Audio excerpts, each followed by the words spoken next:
Good afternoon, everyone, and welcome to the Williamsburg City Council meeting of March 10th. Ms. Felica, would you call the roll, please? Mr. Rogers? Here. Ms. Ramsey? Here. Mayor Pons? Here. Vice Mayor Dent? Here. Mr. Maslin? Here.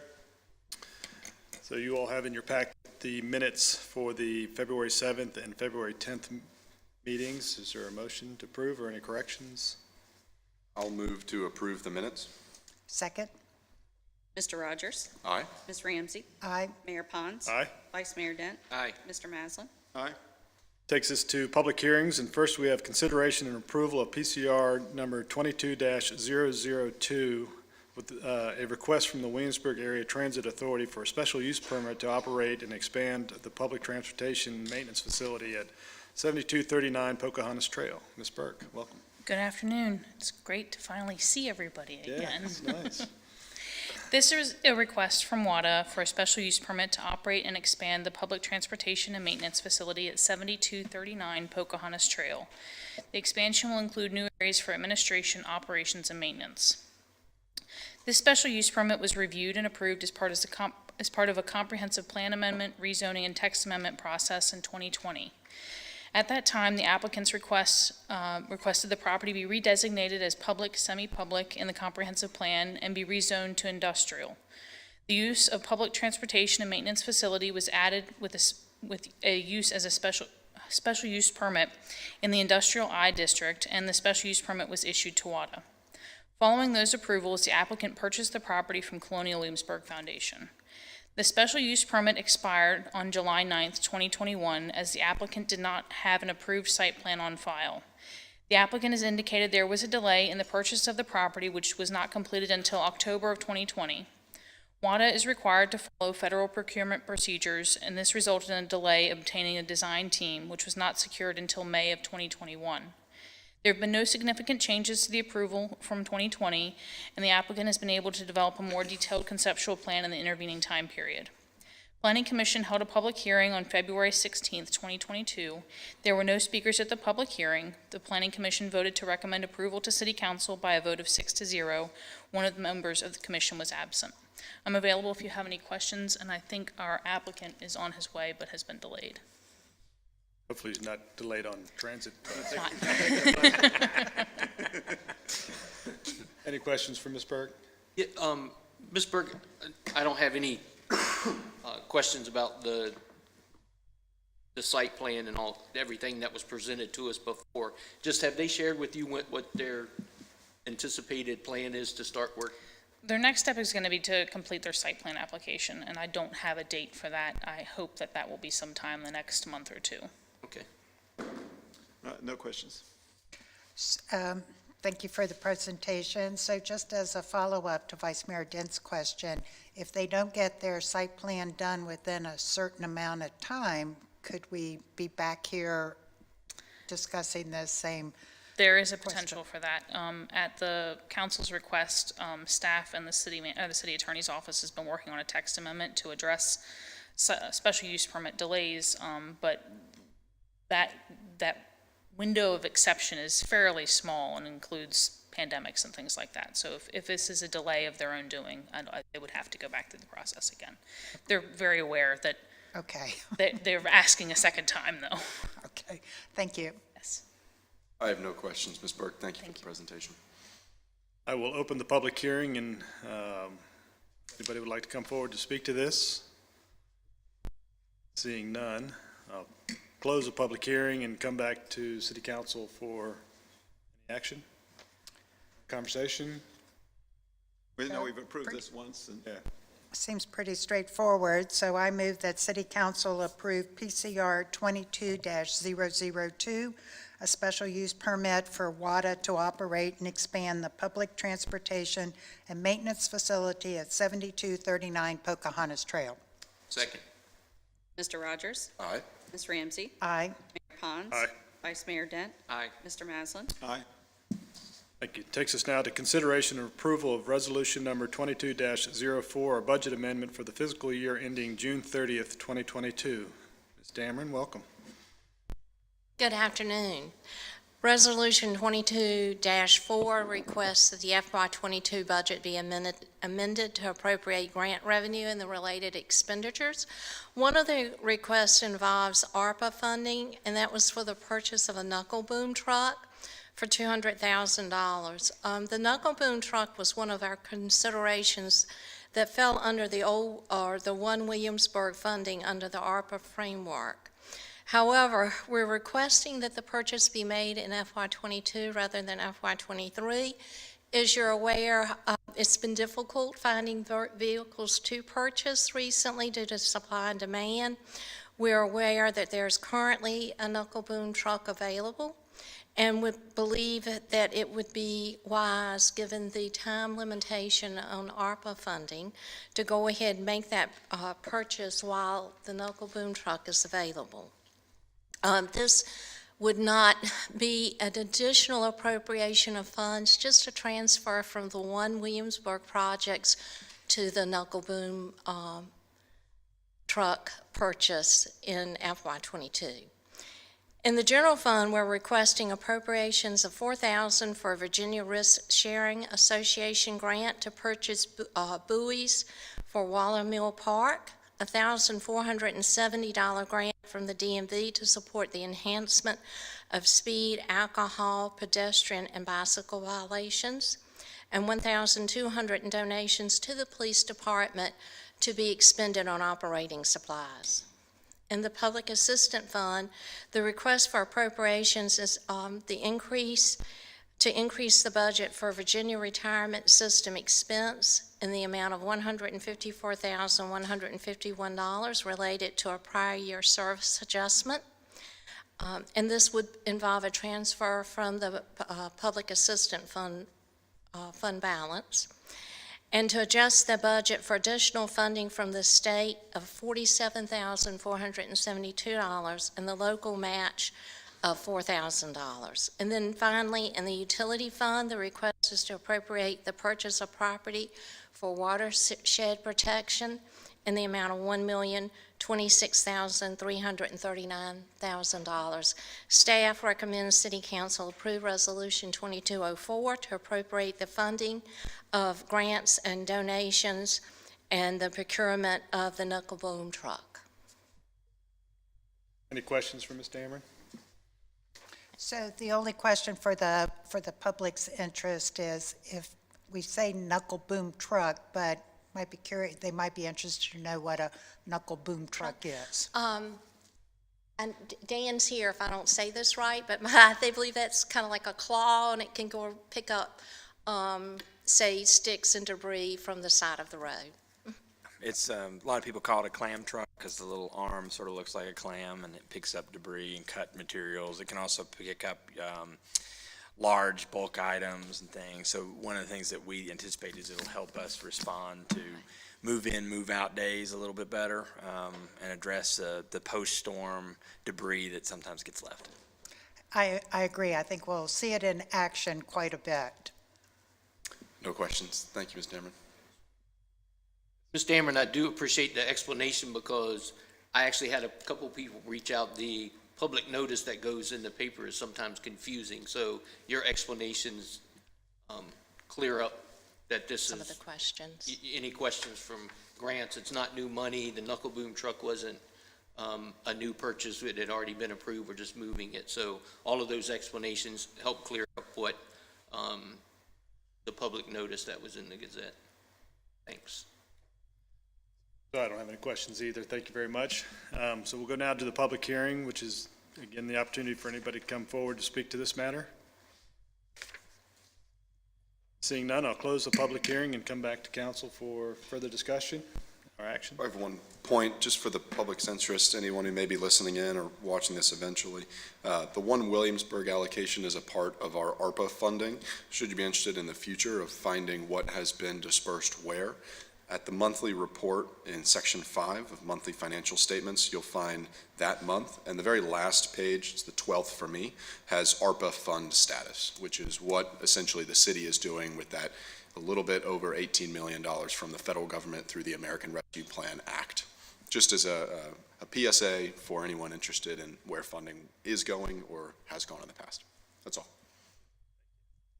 So I move that City Council approve Resolution 22-04 to amend the budget for fiscal year ending June 30th, 2022. Second?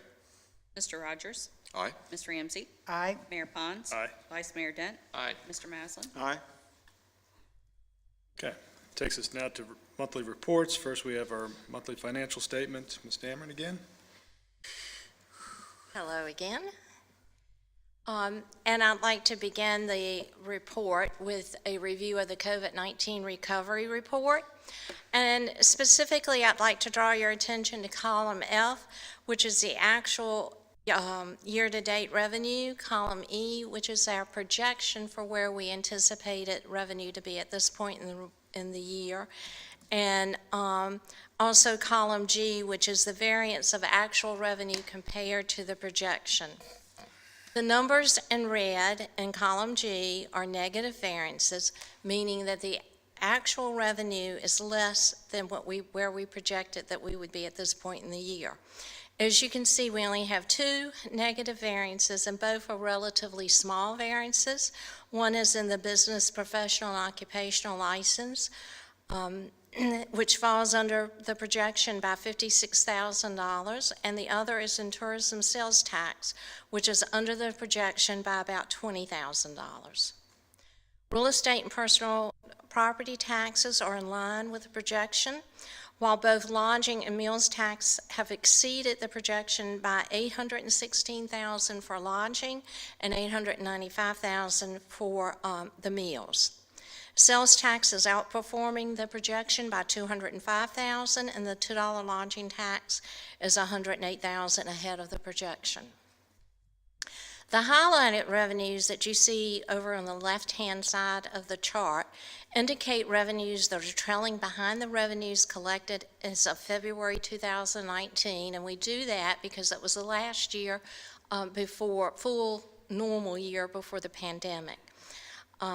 And those that are highlighted are business and professional occupational license, tourism sales tax, the $2 lodging tax, and the sales tax. However, with the sales tax, the city's current year collections was reduced by $300,000 to redistribute tax that we received in prior years that should have been received by another locality. And when we adjust for that, that actually puts us over the 2019 collection by about 7.9%. Finally, I'd like to address your attention to column I and column J, which is where we anticipate the revenues to end at June 30th, or to be, and the anticipated variances. At this point, I'm projecting these revenues will be over budget by a total of about $2.1 million, and of which $1.6 million is revenue of the general fund. And so that covers broadly the major revenue streams of the general fund, sales tax, and tourism fund. I will note that each fund's expenditures are operating in line with budget. And in the utility fund, we see that the water and sewer revenue are performing better than budgeted, while expenditures are in line with budget. The increase in revenue in the water fund is directly due to an increase in consumption, or at least an increase beyond what we had budgeted. The FY22 adopted budget included a draw from fund balance in the utility fund of $1.3 million. If the trend continues in revenues, I would anticipate that draw being reduced to just over $1 million, and that is because that is inclusive of the land purchase that you just approved. That concludes my report, but I'm happy to answer any questions if you have any. Questions? Yeah, thanks for the report. And it was good that you showed us how the year-to-date is comparing to the projected, and we know that the projections were conservative. Right. But if we also look at the year-to-date, comparing it to February year-to-date in 2019, which was the pre-COVID amount, there are a couple things that are telling there. The first one, the lodging tax, we're actually exceeding the year-to-date from pre-pandemic. So I think that's good news, and that's probably a result of the rates are a little higher than before. The lodging, the $2 lodging tax, which helps us understand occupancy, which is lower. But we know that we haven't fully recovered. We haven't seen group travel come back. We haven't seen conferences come back. So if the trend continues, hopefully we'll be doing a lot better there.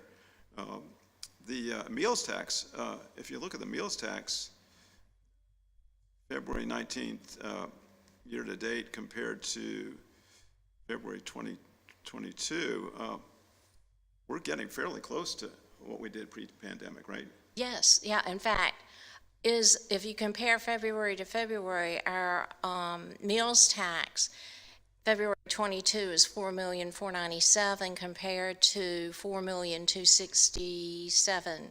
So we're actually exceeding. We're exceeding that. Yeah, so that's great news, It is great news. especially with our low staffing. Yes, Just think if we yeah. had full staffing, right? Okay, thank you. And just to follow up on the lodging component, in some of the discussions, the consumer travel is what's carrying the water, and then you have the group and conference and government travel. There's some anticipation that as those others start to increase, we'll see consumer travel start to decline, so it won't be a magnificent jump like we would like it to anticipate it to be. So just a little nuance there. No questions or comments. Thank you. Neither do I. Thank you, Director Damron. Thank you, ma'am. Monthly departmental operating reports, anything there? I know they're here for our approval. They are. Any questions? Yes, sir, Mr. Maslin. So I did have a question on, or good news from economic development, which we'll postpone until next month's meeting. And then one of the things on looking at a typical dashboard, I was talking to Mark before the meeting, if we look at public safety in terms of vehicle accidents, he's going to look into how can we get a reference number from last year. So when we say there have been 99 vehicle accidents, is that good or bad?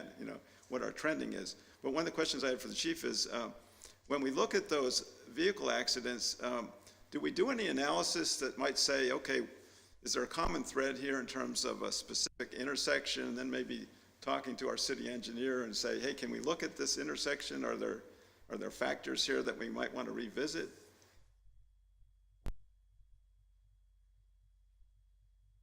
Mr. Maslin, that's an excellent question. Thanks for asking that. Yeah, and as a matter of fact, every month we take a look at a variety of our crimes that are reported to us throughout the city, and including traffic accidents. Not a crime, that's an accident, but to put it in a broad bucket, if you will. And so not only do we look at like the total number, but we look at the locations, the causes for those locations. Was it a matter of rain or weather or some other factor? Were the folks, was alcohol believed to have been involved? Were there other factors that maybe contributed?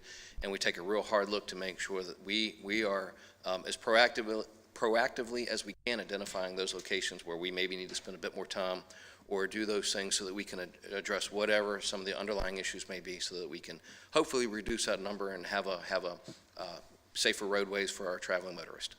Thank you. Any other questions about operating reports? Okay. Thank you. Moving on, Mr. City Manager, anything to report? Yeah, what we thought we would do, Mr. Maslin suggested that we bring Mr. Green, the city's assessor, in and have him talk about the assessed values of property in the city. Everybody got their assessment notices, including me, and it's inspired a lot of questions probably, and so thought it'd be a good opportunity for him to talk just generally about what we're observing and why this is happening. Derek? Thanks. Good afternoon. So this year is quite a challenge. We had to turn around a reassessment in about 4.5 months in a market that's somewhat out of control. So I'll start there. Notices were mailed out on February 25th, which was a few days early. We're a little concerned about the post office, making sure notices came at least somebody's house on March 1st. 4,213 notices were mailed through BMS, our vendor. 375 notices were for Colonial Williamsburg Foundation and those other service charge parcels, which we did internally. As of yesterday, so I stress this, that these values change every day for appeals, factual errors, clerical errors. But as of yesterday, Class 1, which is considered single-family residentials, and that really consists of single-family detached, townhomes, and condos. We had an 8.74% increase from FY 2022. We also had $7,242,800 in growth or new construction. An interesting side statistic there, of the new growth in residential, there were 28 structures that made up that $7 million. Only one of those was a single-family detached home. 27 of those were either condos or townhouses. So you can kind of get a picture where the growth is in the city. Thought that was somewhat interesting. Class 3, which is multifamily, which is really those that are over 2 units and above. We saw a 15.91% increase from FY '22. We did have $9,997,300 in growth, which was 100% attributed to High Street. Is that still not stabilized and in development or construction? Class 4, which is commercial industrial, we saw a 14.82% increase. We had $56,570,000 in growth, and that was all attributed to Midtown Rub. So overall, we had 11.64% increase from FY '22, and I'll round up $74 million in growth in this fiscal year. One of the main things that we want to focus on is those main 3 classes, because those are your main taxable classes in the city. Class 1, what we're seeing is low supply and high demand. It continues. Right now, if you look at MLS, there's still very few active listings. You know, there's some theory that when spring rolls around, we might see, because typically when you see a larger number of increases in listings, if those pan out and we still see property selling for 2 to 5 days on the market over list price, I'd say this is going to be here for a while. Class 3, going back to multifamilies, there again, we're seeing an upward movement on rents. Rents are increasing. I made some comparisons to a few people that I know people that rent 1-bedroom apartments in some of our larger commercial structures. There's more in my mortgage. If you've shopped for 1 bedroom, 2 bedrooms, they're pretty steep. Class 4, I think the main driver of the value increase was hotels. I saw a statistic in CoStar yesterday that kind of sums this up, that hotel occupancy for our district is up 45%. I think this one's the most interesting statistic, and Mr. Pons, this is kind of a fascinating number to me. That's just really caught me off guard. RevPAR is up 167.1%.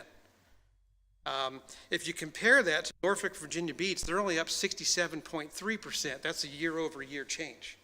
So that's the primary indicator of what happened on Class 4s, which is mainly the hotels. Clearly, some of the changes were income and expense. We continue to send those out. This year we had a better turnaround of getting those back. We tried this year to target those 2 and 3 family units, but the code is very specific. The property owner does not have to provide that information. So we did try, and we got very few back. So it wasn't enough to develop any kind of model that gave you any kind of credible results.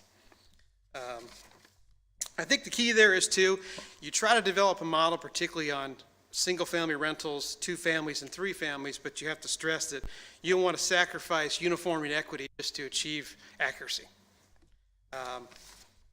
Sales, if you just capture what happened in the reassessment, if you look at sales on an annual basis, there were 258 sales, which would have been January 1st of 2021 through December 31st, and our median ratio, which is what we use as our measure of uniformity, which is what is adopted by the Commonwealth of Virginia, we're at 99.4% for FY '23. So then if you look at it, so you can look at it from a trending perspective to see, okay, those are our values set using January 1 through December 31st. How are we looking going into, I just pushed it out to like a fiscal concept. So if you look at July 1st through June 30th, obviously that number will rise because of the number of transactions. But this is as of yesterday. There's 175 sales, and our median ratio is at 99%. So our trending numbers look really good. That was good to see. Overall, we have 4,561 parcels that are on the cost or sales approach. This year, I'm very excited to report that we have 228 parcels that are on the full income approach. This is the first in the city's history that we've actually have 3 approaches to value in one database. So very excited. Took a lot of work, but the end result was fantastic. Those include hotels, motels, timeshares, apartments over 4 units. Every single apartment over 4 units is now on the income approach. Self-storage, retail, office space. We did add 2 major components of single families rentals that are on the income approach. The concept is called a GRM, a gross rent multiplier. It's sort of like a quasi-income approach. But every 4-person rental that's in the city is now on a income approach model, as well as those units, those communities like City Green, Wyndham Plantation West, where we know that every unit is a tenant-occupied building. Those are all on the income approach. Let's see here. We did make some, folks under assessment notice will notice some changes to the distribution, whether it's land and buildings. This year, we did a comprehensive overhaul of our land valuation. That included using the sales comparison approach, which is what we generally do. We also made an effort to make an allocation or abstraction. The allocation is a technique to use in a city like Williamsburg, where you have very few vacant lots that sell. So you have to figure out how you can how can you do that to properties that are existing, but there's no land sales. So you have to use an allocation, or a land to building ratio is what most people refer to it as. So we gave a real good look at those statistics and made sure that we had equity among competing market areas. And the abstraction theory, that's what we used on new construction, and that's simply just taking the improvement value minus the sale price, gets you the land value, and you can duplicate that citywide through any of your new construction developments. So that's a new technique that we applied in the new CAMA system. Very excited to say, it's a little early, but we have 0 administrative appeals as I'm standing here today. We have had calls, certainly. It's very early in the process, but what we've heard from the public is most have no issue with the valuation itself.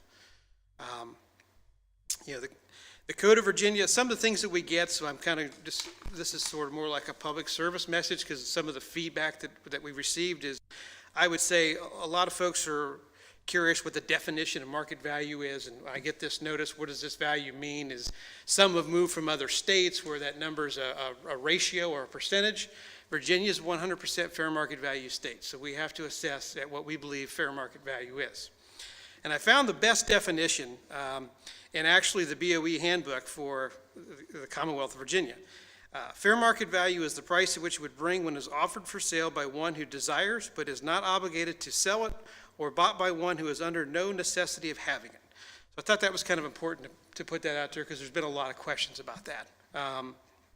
Another key is, if you look at our relationship between valuation and taxes, I look at it like this, that our primary responsibility is to equitably spread the burden among real property amongst the taxpayers. That's our goal with real estate taxation. That's the only part of tax that we get involved in, where our job is, if our values are credible, that distribution follows that with the tax rate. And that's pretty much it. Yeah, if you have any questions. So, quick question from me. So we talk about seeing over 11% increase in valuation, or in valuation this year, revenue coming in from real estate tax. Is that correct? Yeah, that would be 11. That's simply a percent change from last year's land book. Right. But that's based on some of the numbers you've shared today. That's based on some new product that hit the market this year, which grew that number. Midtown Row, High Street, those new products weigh in on that number. Is that correct? They do, and that actually does not include the growth. I always make a habit to make sure we don't put in there, because you're really not, to me, you're not really comparing, because it didn't exist last year. Well, and that was getting to the heart of my question, because next year we won't see that type of growth, and so then the percentage, if the valuation continue to grow at the same rate, there won't be the growth in new products, so that percentage would come down. But you're saying you separate out new product from that percentage number. Correct. Gotcha. We'll have some new construction. You know, if you drive by down High Street, that apartment complex going across the street, it's very early. It would have to be, the way the code is written, it says it has to be substantially complete to value even as a parcel value. And the generally accepted principle is it needs to be secured under roof. So we'll have to kind of see where that's at, but that'll add some growth. But you're right. I mean, there's not going to be any large-scale projects other than the Department of Governor's End. That's another one that possibly could have some parcel valuation next year, but really that's it. Well, I applaud some of the efforts that you've just described in not doing just a market valuation, for example, doing the income approach on some of the rental units on what are traditionally in the single family. I think that's a smart way to do it, because often we hear some talk in the community is, that's essentially a business that's operating in these homes, and it should be taxed differently. And so I applaud you for that. Early on, some months ago, you and I had a conversation about how you were also able to, when you're looking at assessments, to really redefine the boundaries of neighborhoods to be more inclusive of like houses. Can you talk a little bit about that? Instead of just saying everything from Jamestown Road to the creek is one district, you were able to separate that. We did. And when you think about valuation, it's the old theory, location, location, location. Well, that really kind of relates back to a neighborhood, and how you define that is challenging. Some of the more challenging neighborhoods are still the downtown corridor, because even though it's considered a neighborhood, it's not homogeneous. And those are extremely hard to value, because you're going to have a brand new structure, one it's raised one to build a brand new structure next to a 1930 home. So those will continue to have struggles, but yes, we went into a lot of those areas and parsed out a lot of existing larger blocks to make them more smaller. That was quite a process. There's probably still a little bit more that we need to do. We're now kind of going into a new concept called market areas, where you've got a neighborhood, but now we're trying to group them. Where are those groupings? Is Piney Creek similar to Savannah Green? What are our market areas? So then we can look at a larger picture to see what kind of activities there. So now it's weird. Now we went from sort of segregating to now combining to see how we can get matched pairs. Because the challenge you have is, if you get too many neighborhoods, then you have an issue with sales. If there's nothing sold, then you got to find that matched pair. So we're kind of shifted our policies to really targeting those market areas now. Well, I certainly appreciate the report. I think it's important that city residents know that it's just not an arbitrary, Derek Green's in the back office just picking a number. You do this based on, best practice. And I think it's clear that you are doing that, and so I thank you for that. Mr. Vice Mayor? Thank you, Derek. And your presentation, I'm sure, has been helpful for the community, and it's helpful for City Council as we answer questions from the community when they receive these letters. One thing, can you talk about how Williamsburg compares to other localities? Do you have information? Sure. It's my understanding that Hampton went up 16%, but they weren't really clear whether that included growth or not.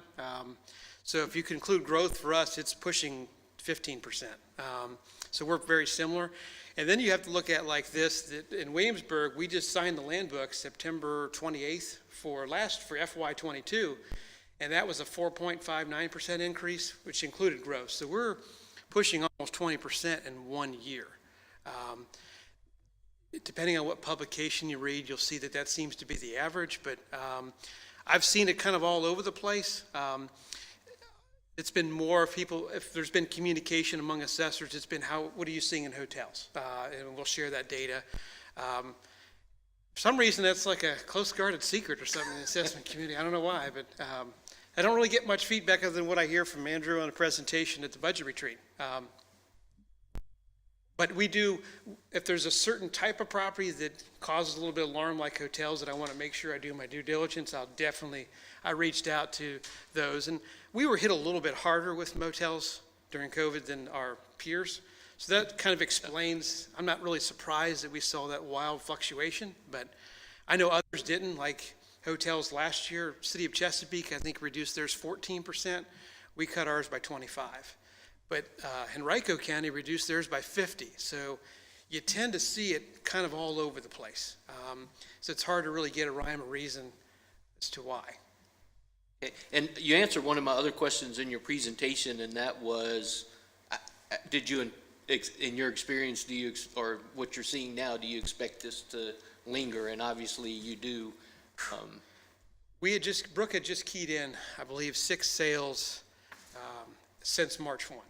And every one of those sales, because you look at them, and we look at them each quarter to see how well our projections are working out to reality. And then what has sold in March, I believe there were 6. We're probably hovering more like at 93%. And you see, we targeted 99 to get us close to 100 to meet the code. We're already going to be low again. Now, that has to continue. It's very early. It's very premature to get excited about it, but, because we got 9 months of sales, but I just don't, I don't see it stopping. I really don't. But I think the spring will tell us something, because in theory, if, like I said, you go on MLS now, there's very few listings. And if you go, some of the neighborhoods, if you look at just sales, like Port Ann and Counselor's Close, if you look at the sales in 2021, look at the first quarter, second, third, and fourth, some of those, if they had no activity beyond the first quarter, they may have seen 5% increase. But they went from, I think in Port Ann, I had almost a $75,000 increase aggregate from February and March to December, just because of the activity in the sales. So if you keep seeing that, it's hard to say, but I'm definitely not an economist, but I didn't sleep at Holiday Inn. I think it's here to stay for a while. As long as interest rates, there's some obviously consideration that Powell increased interest rates, but as I was telling Aaron, I'm not sure what level that starts to phase out of borrowing power. I have no idea. Right. I would agree. Absent a global, something that brings, the United States into the fold, Great Recession or that type of thing, I think the market's going to stay as strong as it is for a period of time. Everything fluctuates, though. Mr. Maslin? I'm sorry. Just last question, you said to date, no administrative appeals. Typically, how many appeals do you see? Last year, I believe we had 19 administrative appeals spread out of the month. So generally speaking, you kind of see a wave the first week because they get the notices and it's fresh. And then you see at the end of the month, you generally see all the tax reps that are going to represent all our major commercial properties. You see those at the end of the month. And so it's certainly exciting for me. It's a breath of fresh air. But I know there's 21 more days. So we'll see. All right, thank you. Thanks, Derek, and thanks to Brooke for all this work you've done in a short period of time, and I appreciate your passion for that. In terms of follow-up with the Vice Mayor's question about appeals, I think there's also conversations that you have with people asking questions that once they understand some of the answers that they don't go on to file an appeal. Is that true? Yes. I think if I made a mistake this year on the assessment notices themselves, James City County did a really good job of putting a disclaimer on there about the tax rate, because that's something that we certainly don't control. That's certainly a city council and city manager. I should have put a statement on there similar to what James City County did, saying a public hearing will be held, because that would have limited a lot of our phone calls.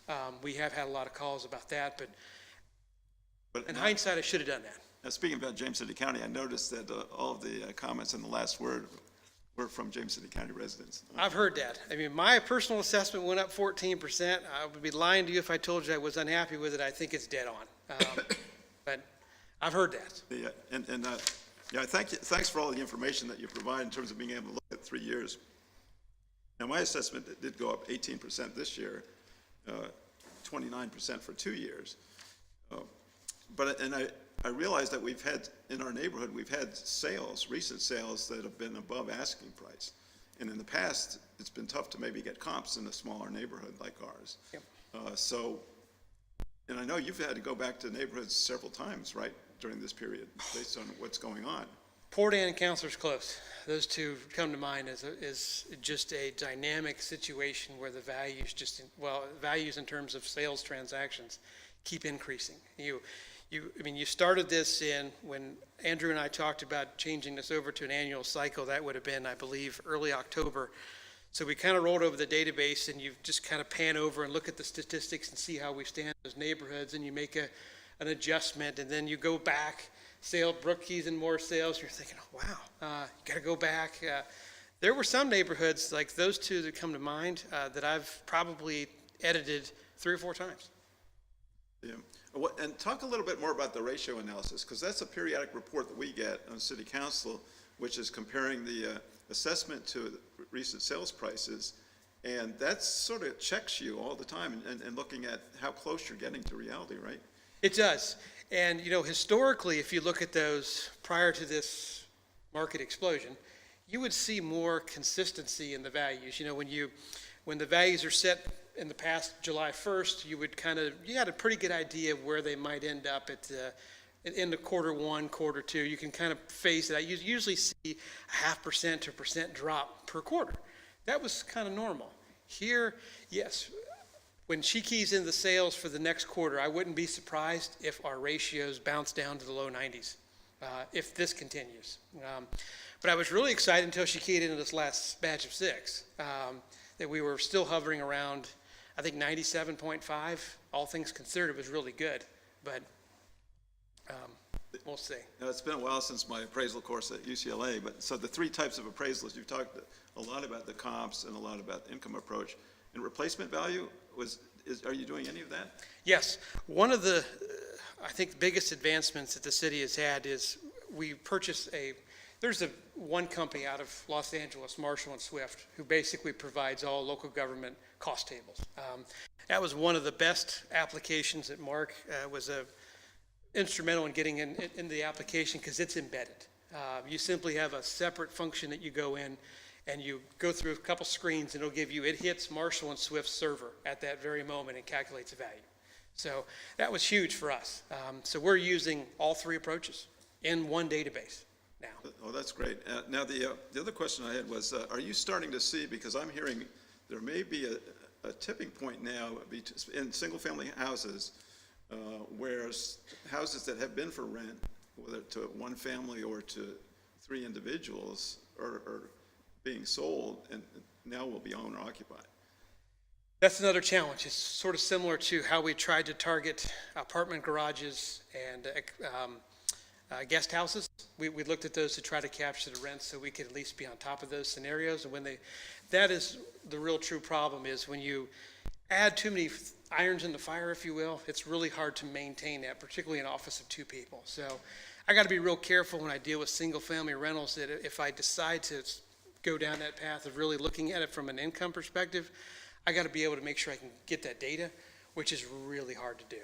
But we just make an extraordinary assumption now. When a sale goes through and the physical address doesn't match the mailing address, we make a change, and vice versa if it does. But the trend that I think we're beginning to see, we may see, the increased percentage of ownerships in neighborhoods, which sort of goes to our neighborhood balance discussions. True. Yes. Because of the prices going up, that some houses are no longer economical to be rentals. You get to the point where the cost is prohibitive. Your rent's not going to be able to cover the debt service, right?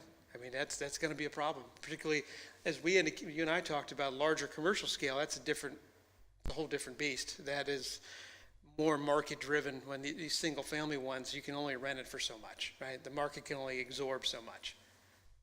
Thanks. Yep.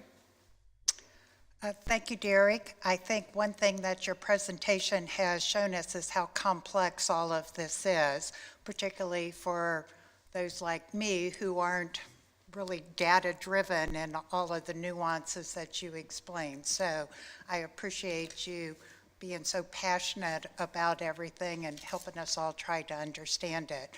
I think one of the things that you said is just what I've recognized is that this trend is going to continue. It's market-driven. When people put houses on the market for $250,000 more than their assessed value, and it sells in 2 days, then we're going to just keep on going up. And I think also from what I've heard in my neighborhood, I haven't heard of any houses being sold for being taken out of the rental market yet. I'm hoping that might occur.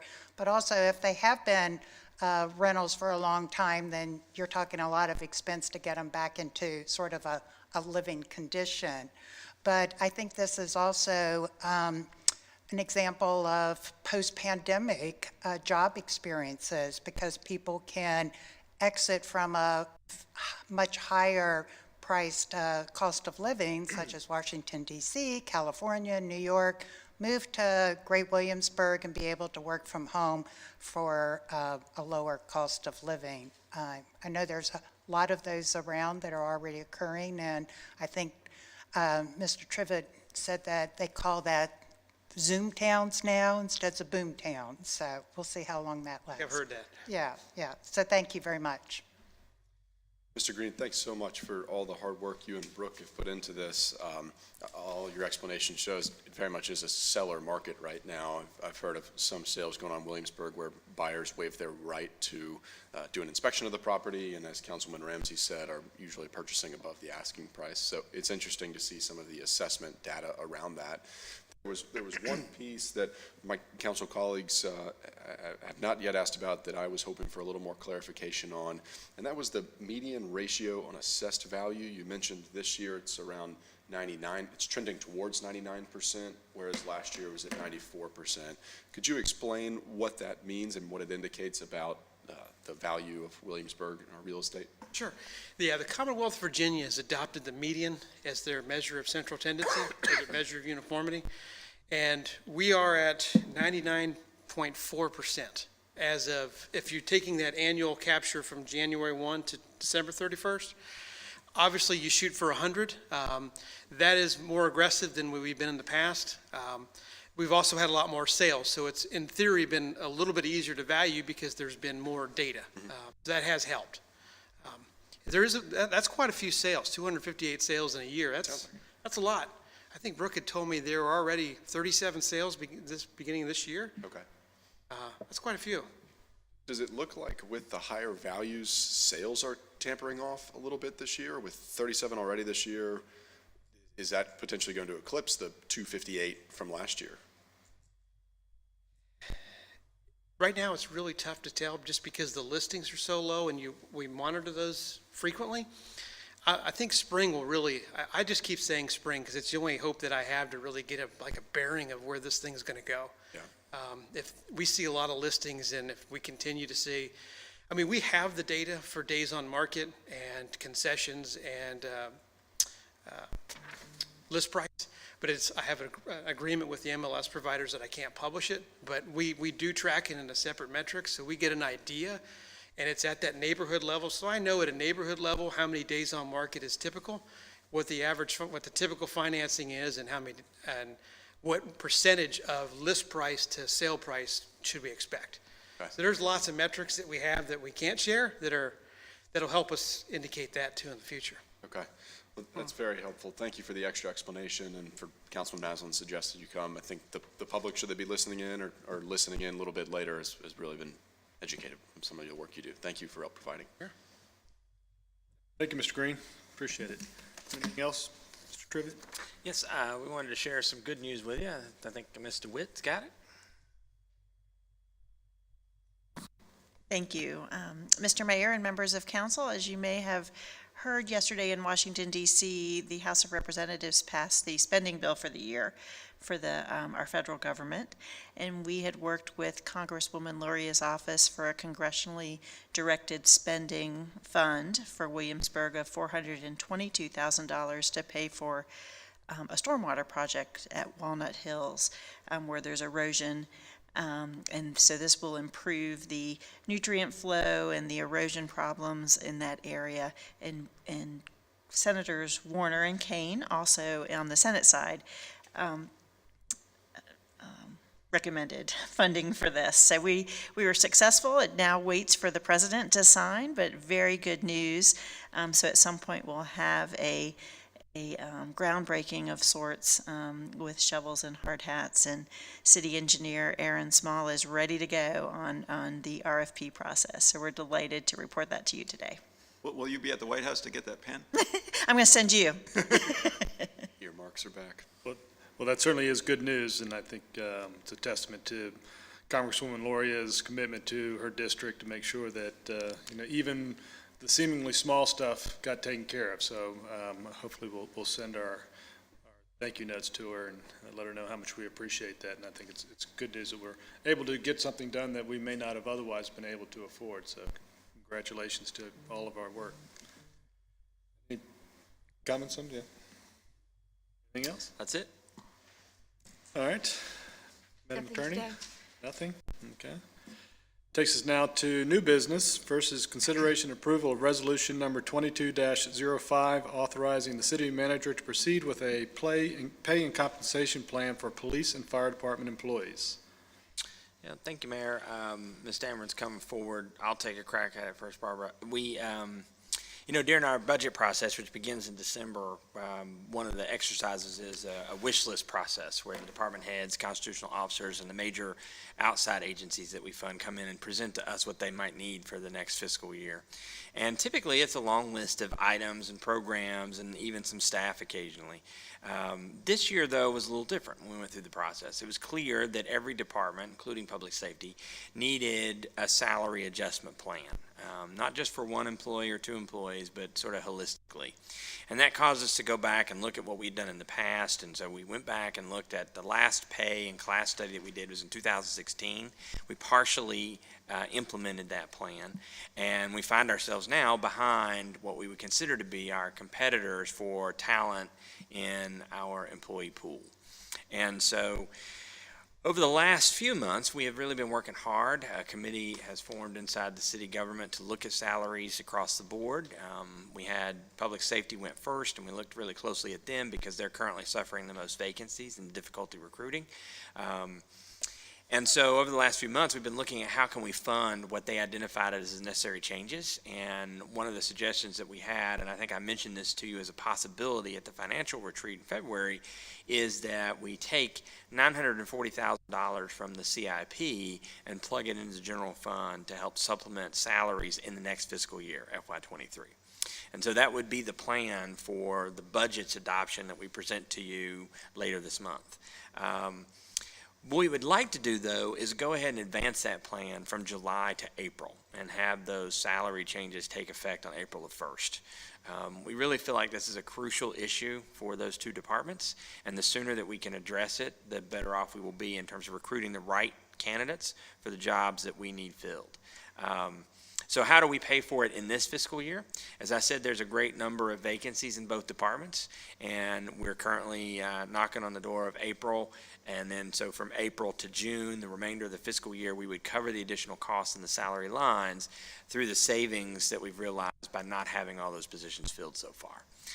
So it's a fairly easy one to fund in this fiscal year, but it is a commitment in the next fiscal year for that $940,000.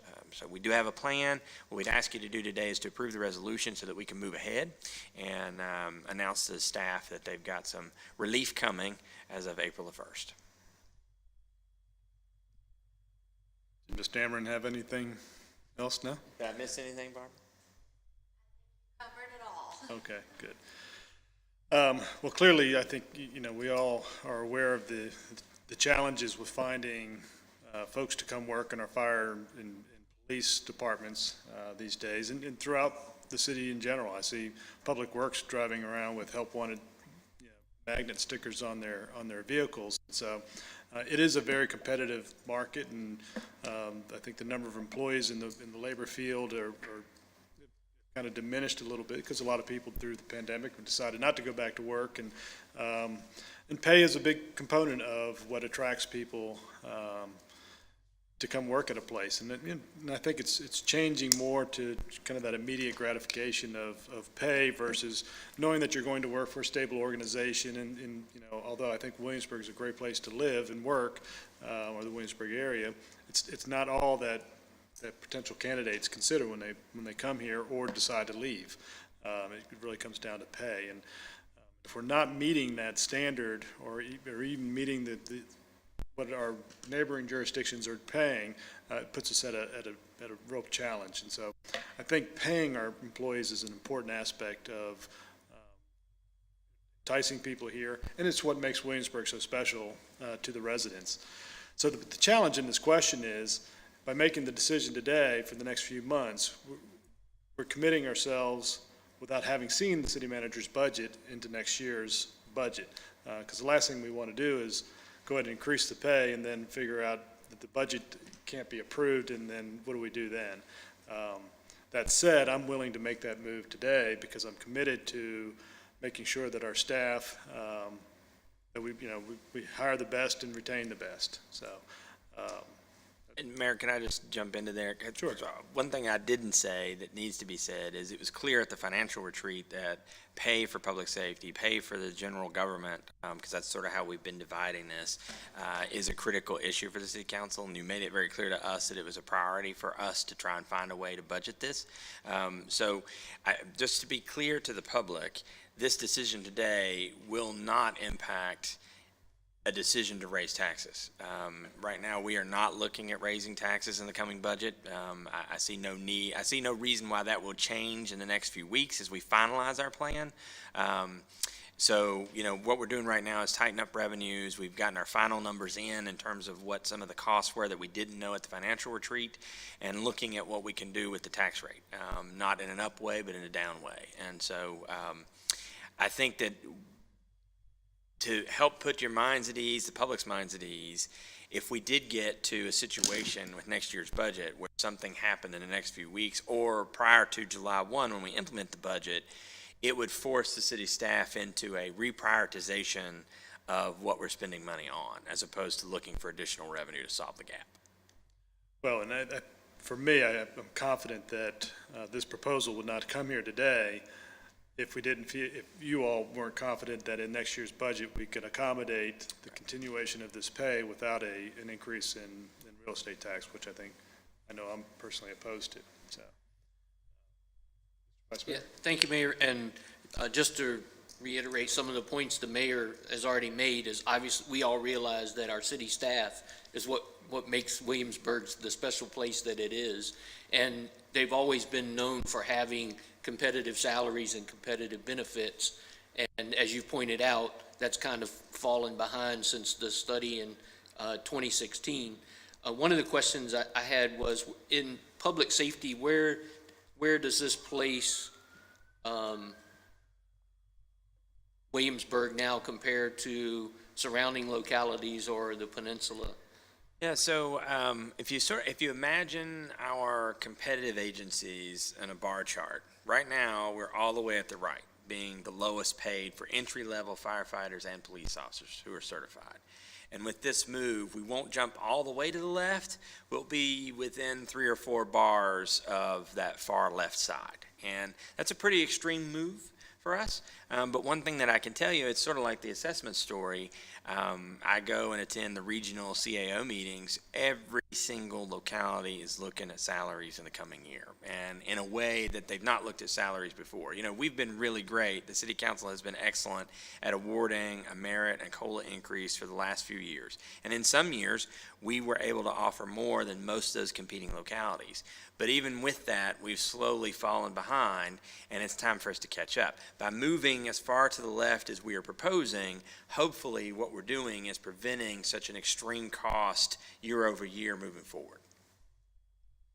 Well, and also appreciate your explanation on where the funding comes from now as we move into the new budget, realizing not just public safety, but looking at other salaries for the rest of the city staff in July. Because me as well, if I was watching this on TV, I might consider there's a tax increase coming to make this happen. So I appreciate your explanation on that, and that it is an ongoing expense as we move forward. Can you, right now in public safety, talk about current vacancies? Yeah, sure, I can. We have, and I'm going to ask the chiefs to come forward if I get it wrong, but I believe we're currently tracking 7 in the fire department and as many in the police department, 5 in the police department. So, and the reason I bring that up is obviously having worked there, that number of vacancies in both public safety departments is very critical to Williamsburg because we do have a small staff. Right. So it's extremely important that we attract quality employees, but more importantly, that we're able to retain them. Well, and I think one of the things that it really impacts is our ability to offer time off to the employees that are here and the overtime that we're asking them to put in because we're trying to cover vacancies on every shift. The other thing that I think people don't realize is that in public safety, hiring an employee is not the same as hiring a position in general government, right? We do an advertisement, we hire somebody, and they can start typically within 2 weeks to 30 days. But with a public safety employee, if they're not certified, we have to send them to the academy, and that varies depending upon which agency they're serving, but it could be months before they're ready to report to work and actually serve. And my last question was, where do we stand with the safer positions that were? Yeah, so we went through a process of getting 12 positions added to the budget for the fire department, and we did that. And we have filled, at one point we had them all filled, but of course through attrition now we have these 7 vacancies. That's all the questions I have, but I agree that it's extremely important that we move now, especially with vacancies that we have, but to start that process, because as you've stated, it's several months down the road before you realize that person fully able to operate, and to retain those people that we have. So I'm ready to move forward with it as well.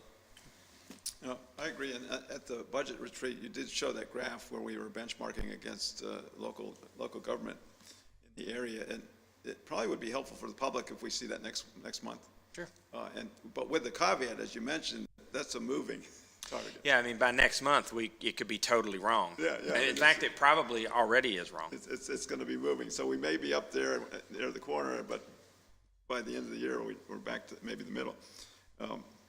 And I think that everybody I've talked to understands that, public safety is a primary basic service for local government, and they understand the need for us to be competitive in our pay there.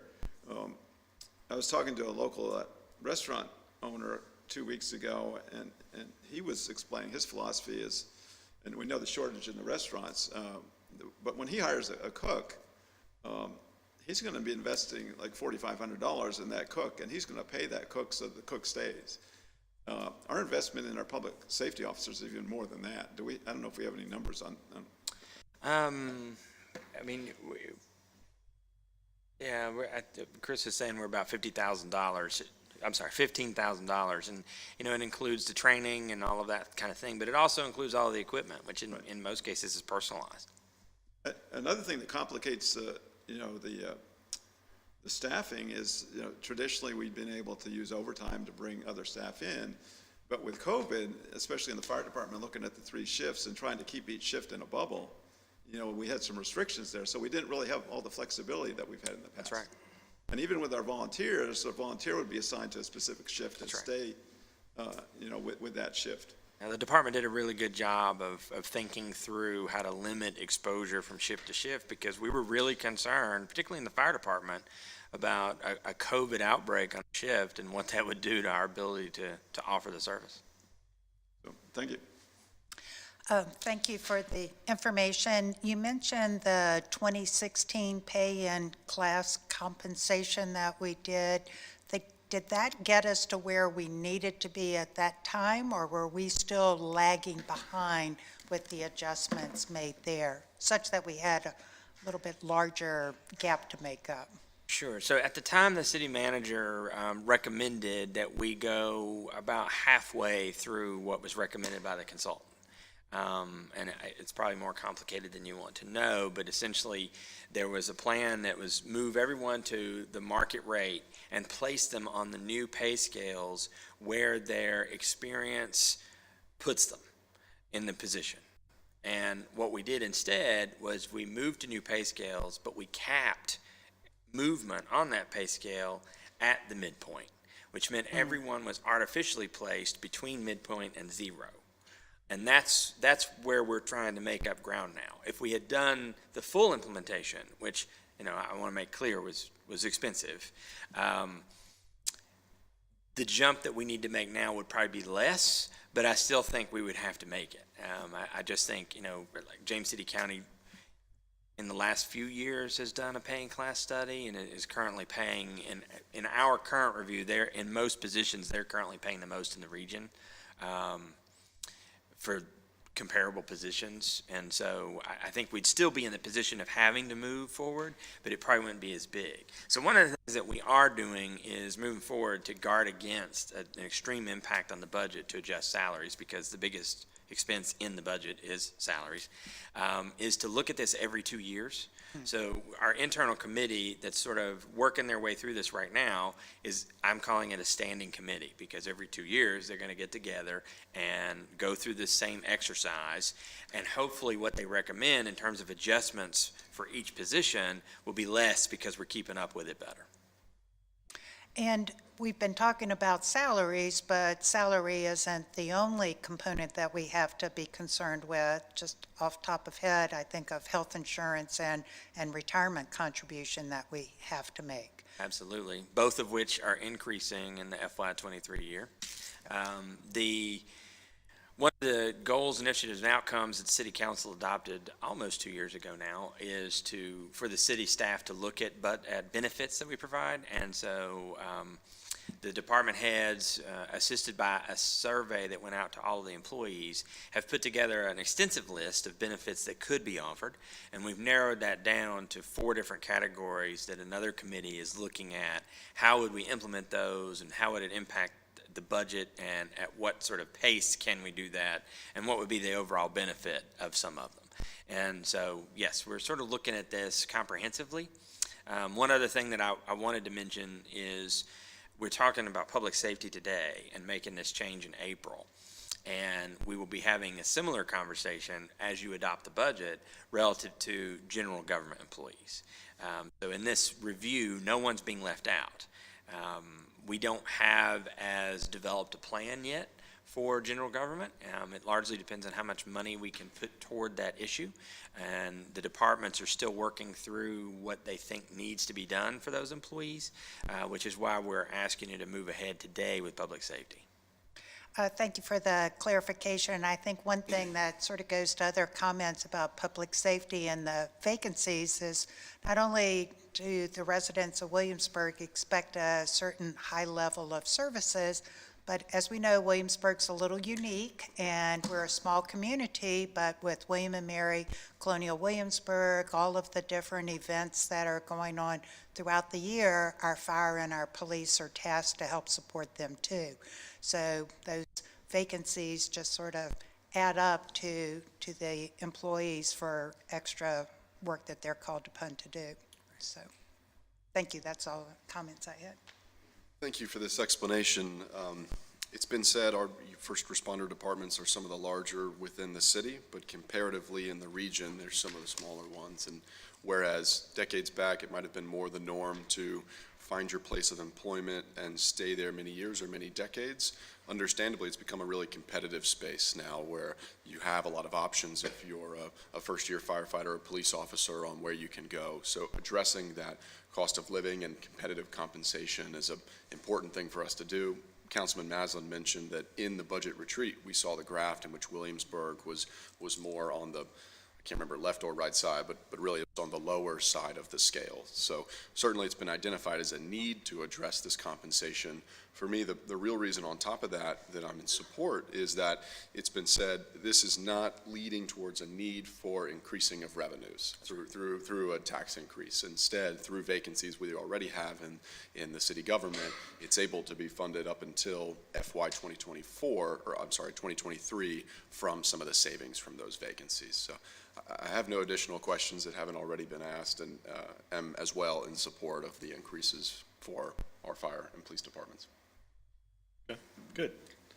So I move that City Council approve Resolution 22-05, authorizing the city manager to implement the pay plan for police and fire employees effective April 1, 2022. Second. Mr. Rogers? Aye. Ms. Ramsey? Aye. Mayor Pons? Aye. Vice Mayor Dent? Aye. Mr. Maslin? Aye. Thank you. So it takes us item B, an ordinance to amend and restate Section 2-34 of Article 2, Chapter 2 of the Williamsburg Code, Williamsburg City Code, in order to increase the number of meetings per calendar year in which an electronic participation member is allowed. 5 members allowed. So the city manager asked us to take a look at this, and we've drafted an amendment to Section 2-34, which you have in front of you. The Code of Virginia allows you to participate electronically in up to 25% of your meetings each calendar year for personal reasons. And so the change in the code takes you to that cap. There's a separate section that allows you to have electronic participation for medical reasons, and when council adopted this policy several years ago, you didn't want to make a separation in that. So right now, it's that essentially six meetings per year cap. If you'd like to do more than that, we can adjust this, but that's what the city manager has asked us to draft at this point, so that's what's in front of you today. Questions? The only clarification I would ask for everyone to be aware is that when you're talking about 6 meetings, it's 6 of our work sessions and our city That's council right. meetings. So on your normal schedule, you have 2 meetings per month. And so 25% of that works out to be 6 meetings per year that you individually can participate electronically. This policy also applies to all the other city boards and commissions. And I think at this point, they've more or less all adopted it. So this would also then filter down to those, and they would have to calculate the number of meetings they have. So if I participate electronically in an Economic Development Authority meeting, then that does not sort of count as one of these that we're talking here? No. Thank you. Just wanted to clarify. Question. What about our special meetings, like the budget retreats and the joint meetings? How does this fit in there? So that would add to the number of meetings that you have, so it's potentially a greater number than 6, but just as a rule of thumb, 6 is a good number to keep in mind. Okay, thank you. Previously, what had the rule been on hitting the 2-meeting cap? Would you have just been listed as absent had you not been able to be there in person? That's right. Okay. Well, I'll just say I'm probably a good example of this. Last month needed to be here virtually in both meetings, and so that would have then made, in the future, God forbid, in catching COVID again or for something to happen and have needed to participate virtually, simply could not have. So, and support myself. Well, and I support it particularly because of COVID and what we've learned over the last 2.5 years, the value of staying away when you're sick. And so if we can, this effort helps us maintain some healthiness in our community, then I think we should support it. Well- Doesn't excuse us from participating in meetings. You're not That's off right. the hook. Don't go start taking vacations during Right. meeting times now. Well, and I think that council really wanted to get its feet under it with respect to this policy, and so you adopted that sort of minimal rule when you started this policy back in 2019. There's still some flexibility to do more than you are doing. We can have those 2 separate categories for medical reasons or personal reasons, and that would increase the flexibility a little bit. But this is sort of the middle of the road policy. I'm comfortable with it based on our experience factor here. So. So I move that City Council adopt proposed ordinance 22-01 to increase the number of meetings per calendar year in which electronic participation by members is allowed. Second? Mr. Rogers? Aye. Ms. Ramsey? Aye. Mayor Pons? Aye. Vice Mayor Dent? Aye. Mr. Maslin? Aye. Thank you very much. Takes us now to consideration and award of bid for demolition of buildings at 942 through 950 Capitol Landing Road. Mr. Small, welcome. Thank you, Mr. Mayor. The city acquired the property located at the former DMV and the adjacent shopping center back in 2017 and recently received, and actually we just got the monies actually in the bank. The check came in last week from the Virginia Economic Development Partnership for a brownfield grant to aid us in paying for that asbestos and lead abatement. And so we put the project out to bid. We received 11 bids on it. The low bid being CM Munden Construction for $108,525. And we expect that work to proceed. We did investigate them. We have never worked with this company before. However, I have heard of them in my professional experience. And so we called some other folks down in Portsmouth and Newport News who had worked with them currently. And they were very pleased with their work. So we recommend them to proceed with award of the contract. And we expect the work to start fairly soon, so. And all the funds are available in the current year CIP. So I think this came in much less than we anticipated. Much less than we anticipated. Actually, I think we had budgeted $250,000 for it. And at 108, we might be hard pressed to actually spend the $50,000 grant. So some of that money's probably going to go back. Maybe we should spend it first, and then, We are going to spend it first. We've got to do the asbestos and lead abatement, but because it's just for that portion of the work, that's what we've got to spend it on. okay, well, thank you very much. I'm glad to see this coming down, because it's definitely an eyesore as it sits there vacant, and look forward to future opportunities there, so, thank you, Mr. Vice Mayor. Thanks, Aaron. Could you talk about the parking area, so if people go by? We're actually going to keep the parking lot intact for a couple of reasons. Number one, it's actually used as a commuter parking lot for HRT and the traffics program. They have a bus that shows up, and so we're going to coordinate with them to make sure that they have an alternate location to use while we're doing the demolition. But then it'll return to that lot later. It also it'll be a great location for a staging area and parking area for when we do the Capital Landing Road Streetscape project, as well as any other economic development projects going on in that area. So we elected, we're going to keep the parking lot and the lights that are there, keep those burning. Thank you. So I think you talked about it. So there has been a hazardous material study. Yes. And we know that exposure would be. Second question is, I know in other jurisdictions, there's a certain threshold required for recycling on demo projects. Do we know maybe what percent will be recycled? We don't know for sure. I expect with the price given, he's expecting to get a lot of return on some of the recycled materials out there. Thank you. Thank you, Aaron. I think it's really exciting that everyone will be glad to see this building and all the others, well, the DMV and the whole area cleared out. You mentioned that the project should start in spring of 2022, and which is right around the corner. Any expectation on how long the demolition will take? Well, we've got to talk it over with the contractor a little bit to find out exactly what his overall schedule. He was given pretty flexible time frame to get it done, but I wouldn't expect it to take more than a month or so. I mean, a lot of it is going to be sitting around and waiting. The asbestos will probably take at least a couple weeks. Think about what you've already seen on the fire station demolition.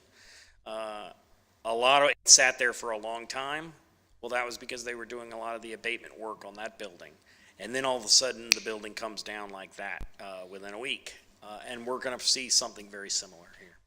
And so just to clarify, the bid from the contractor is $108,000, and then we have this $50,000 brownfield grant. So the cost to the city could be less depending upon how much of the grant is utilized or is able to be utilized. That's correct. It will. I expect it's going to be somewhere in between $58,000 and $108 is the actual cost to the city. Okay, just wanted to. It'll be in that range. Have that I expect clarified. it's going to be around 75. Okay, super. Thank you. Thanks very much for the presentation, Aaron. It's great to see this come in under budget. Certainly in support. It's definitely an area, that Capital Landing Road, that we'd like to see revitalized. There's big projects on the horizon to try to bring in more traffic there, so it'll be great to see what can be done with just a brownfield property, and hopefully we'll see some developer interest after we knock it down. Good. Thank you, Mr. Small.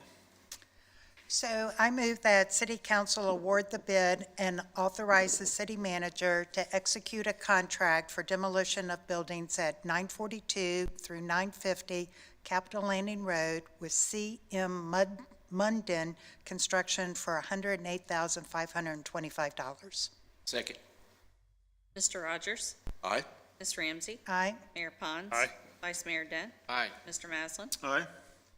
Takes us now to D, consideration and award of bid for 2021 SGR street resurfacing, Jamestown Road and South Henry Street. Mr. Small, begin. If you recall, Back about last year, y'all had accepted some funds from VDOT, from the State of Good Repair program for reconstructing Jamestown Road from about Lake Matoka up to Route 199, and also South Henry Street from Francis Street all the way to 199, with the exception of about an 800-foot section right there at the creek crossing.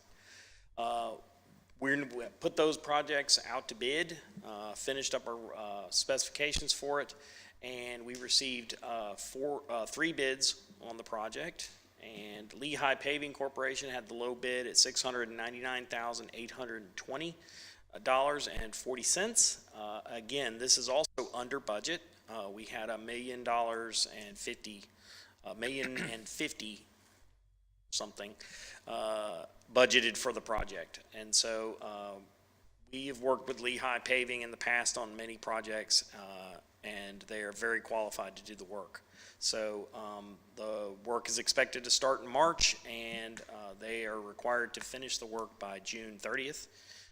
They expect to actually finish probably much earlier than that. And so with that, we request that you award the project to Lehigh Paving for the bid shown. So question, there's that, as you go down Jamestown Road, as you're heading to 199, you come up from the lake, there's always that dip. Is there any special work going to be done to help whatever's causing that? We are gonna fix that. Yeah, a lot of that is due to, there's some storm drainage in that area, the pipes that had settled. There was some work done previously on that to prevent it from getting worse. That was stabilized. Now what we'll do is we'll go in and mill it out probably a little bit unevenly, and then we'll end up so that we take deeper spots in some spots and shallower in others, so that when we do pave it back, it will be a much more smoother surface. The underlying issue that causes that has been resolved. Yeah, it has been taken care of, and we do have actually funds and items in our bid, in the bid cost for additional repair work should it be necessary when we uncover. Excellent, excellent. Aaron, just to be clear, these are two sections that it's just their normal resurfacing schedule. It's just normal resurfacing, and because these are federal funds, we did go through and have to do an assessment to make sure certain things were up to federal standards, including a lot of the ramps. So a lot of the curb ramps that are all along those stretches are going to require modification, and so we're going to go through and fix a lot of those, as well as do some other upgrades. We've got one of the guardrail needs to be repaired and replaced on Jamestown Road, where a tree had hit it a few years ago, knocked it out of spec as far as height goes. So what we'll be doing is doing some repairs like that. So do you know, I know we're having to address issues with our dam. I believe William and Mary is going to be addressing That's issues correct. with that dam as well. Yes. So there's not going to be, We've actually been working out with them. We have two options in our plan of how we can not overlap and create work for each other, not waste money per se. One is we would actually, right now, the current seam where we would pave to is on the city side, the downtown side of Lake Matoka. It's very visible where the pavement color changes. And at that point, we would pave from there out to 199 to the seam out near the CVS. Well, potentially what we may do is we may start the paving at Millneck Road and pave out and leave that section until William and Mary's done with their work and then come back. Okay. However, if we do a different kind of striping for Jamestown Road, then what we may end up doing is go ahead and taking into account their work. And then when they do a shift of some of the new sidewalk for the dam modifications, then what we'll do is we'll just take that into account when they're building it. okay, thank you. A couple questions. So it looks like there's less than 2% difference between the low bid and the next low bid. What about other factors in terms of schedule? Are those equalized in terms of schedule and how the contractors would minimize disruption to our drivers? Yeah, they're all the same. We tried to keep everything very equivalent. Actually, I thought the percentage difference in this particular bid was larger than we'd had in past. Last year, I believe the difference was like just a few $1,000s. It was very tight. And so what we see is on paving bids, our contractors that bid on these projects are very competitive. They all want to come work for the city of Williamsburg. And so all things are pretty much equal, and some do better jobs than others. But they're all required to do the same thing. Yeah, speaking of last year, so we know that it's not a hard bid in terms of fixed price because it's based on unit prices and based on estimated quantities of those units. So, which is your best estimate at this point? Who comes up with the estimate in terms of those quantities? That's actually done by us in-house. Okay. And now, say for the contract last year, were you able to go back and say, hey, if the quantities, based on what the quantities were actually, How'd we do? Would it have changed who actually was the low bidder? No, it would not have changed it, because typically what it is on these paving contracts, the large number is the asphalt paving itself. And that one is the one that's also the most likely to be varying among all of the projects. And so it really doesn't make that much of a difference. Okay. That's where the difference is between the low and the next to low. Okay. On these bids. Thank you. Thank you, and I think I'm glad that you clarified that this is something that the funds are coming from federal, so it's not an expenditure to the city of Williamsburg. That's correct. And since the bids came in less than the amount of money, we don't get to apply We that don't get to keep surplus. it.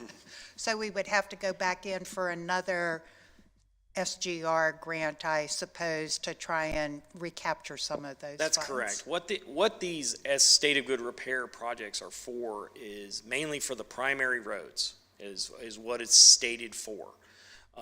These are the last of the primary roads that haven't received funding in the city.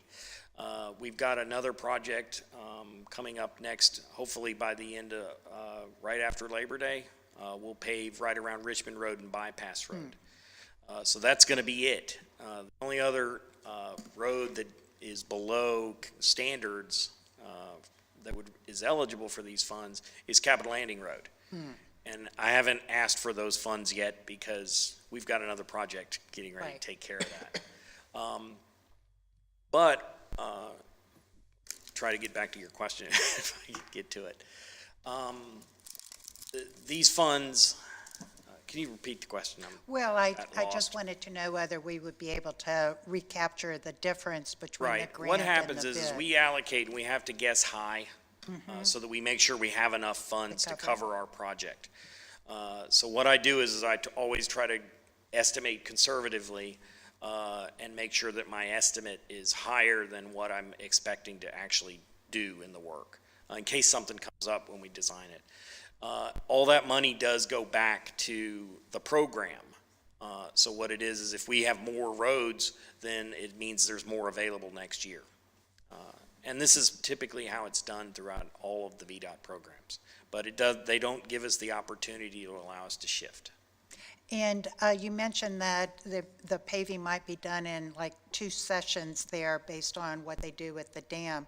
Was that explained in the bid to the contractors? No, and the difference is it has to do, we weren't actually sure what William & Mary's schedule is yet, and we're still not quite sure. But we've also got to come up with some options. But because it's a unit price contract, we're basically it'll be a slightly less quantity, but they're still getting the same amount of dollars per ton that they would if they were doing a little bit further. And you mentioned that the road, I guess after the paving will be done, like all other roads, it'll be remarked accordingly after the asphalt has been put down. That is correct. Okay. Thank you. Thanks, Aaron. It's another entrance corridor and funds coming not from Williamsburg, so happy to be in support. So I move that City Council pass Resolution 21-04, accepting FY '21 State of Good Repair paving funds from VDOT. Second? Mr. Rogers?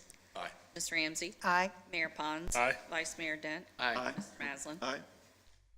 Okay, that takes us to open forum. If anybody would like to come forward and address City Council, now's an opportunity. Seeing none, I'll close the open forum, and is there a motion for adjournment? So I move that City Council adjourn. Second?